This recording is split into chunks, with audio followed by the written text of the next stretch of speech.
Now this is going to be an interesting weekly reset because Nightwave Intermission 3 ends in 2 days. It ends on July 28th, so the elite acts for the next 2 days are complete 5 different Steel Path missions, win 3 wagers in a row, without losing 1 match.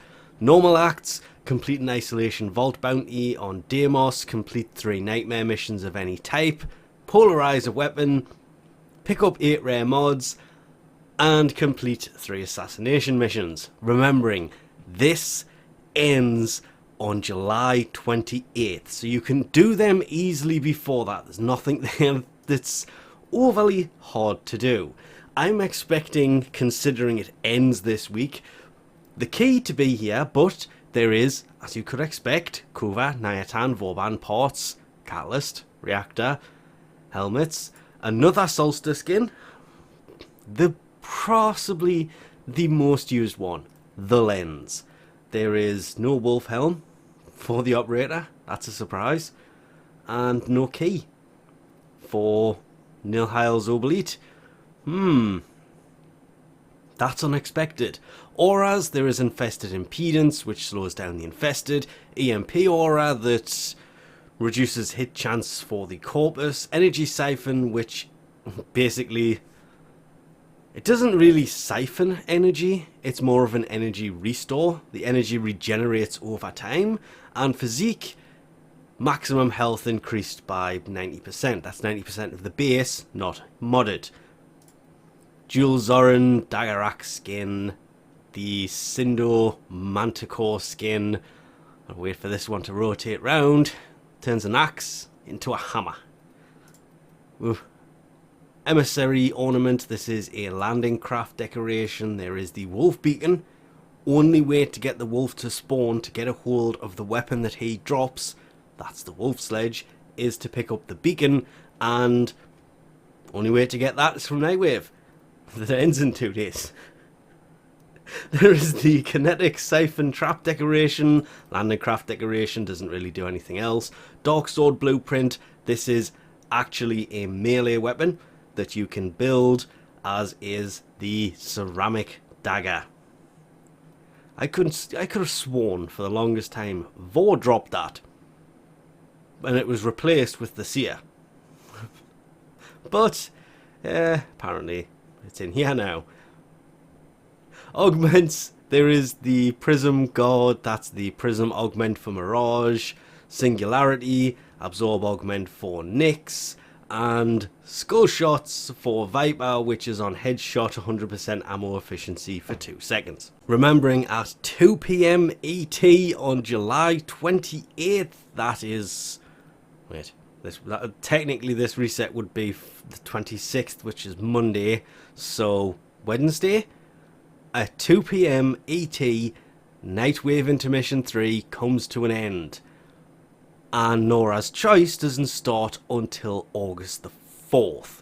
Meaning, well, this is the final week that you can spend the Intermission 3 creds. They will not carry over to the next one, so if there's anything you want, well, now's the time to get it. Heading over to see Teshin on any relay to see what the weekly Steel Path store, Honor store, has this week. As you could probably expect, it is... I should not have pressed F.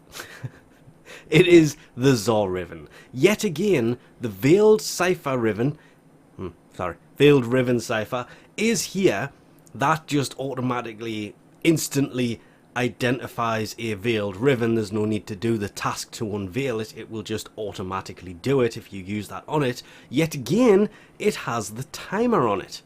And I cannot figure out why that would have a timer on it if it's a fixed item, because this is the 3rd week in a row that has been there. This doesn't seem to be on a rotation. It should be, because it would be nice if there was 2 items that rotated through this, because the Kuva seems to be fixed. It's the only way to get a hold of the secondary arcane adapters and the primary arcane adapters.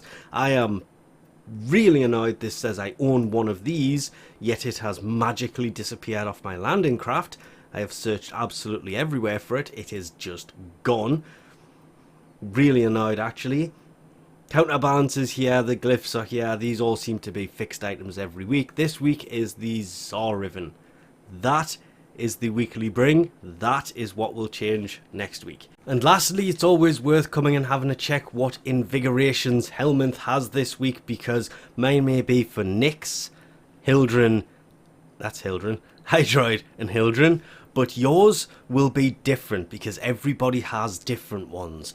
More importantly, this is the first week that the mutated Invigoration has become a thing, because every 10 Invigorations can be mutated, allowing it to be put onto any frame. And the more I look at this, the more I keep thinking, yes, Nyx's ability range plus the heal rate is going to be very useful for farming stuff. Necros, for example, or just dealing damage. The 100% range is going to be huge on a lot of frames. Hydroid's secondary damage, if you are leveling a secondary, that is going to be very useful. Or ability strength, 200% ability strength and 75% ability efficiency. Yeah, that's probably what I'm going to put on. What frame? I've got no idea. I'm just kind of... I wish that this 10th Invigoration, this mutation, could be stored or put aside somewhere, because I would rather do them two and then probably put that on a different frame, but now you are stuck until you do the 10th one. But this is the first time that the 10th Invigoration, this is the first time, or the first week, the mutation has been available to actually use, because you can only gain 3 of these in, well, any week, because you can only do 1 of these a week. So I'm kind of looking forward to playing with this, or one of these, on a different frame than what it was intended on, because that would go well on Hildren, but it would also go well on so many other frames. But that's about it for another week, so I think we'll leave this off here for now. Thanks for watching, and I'll catch you next time.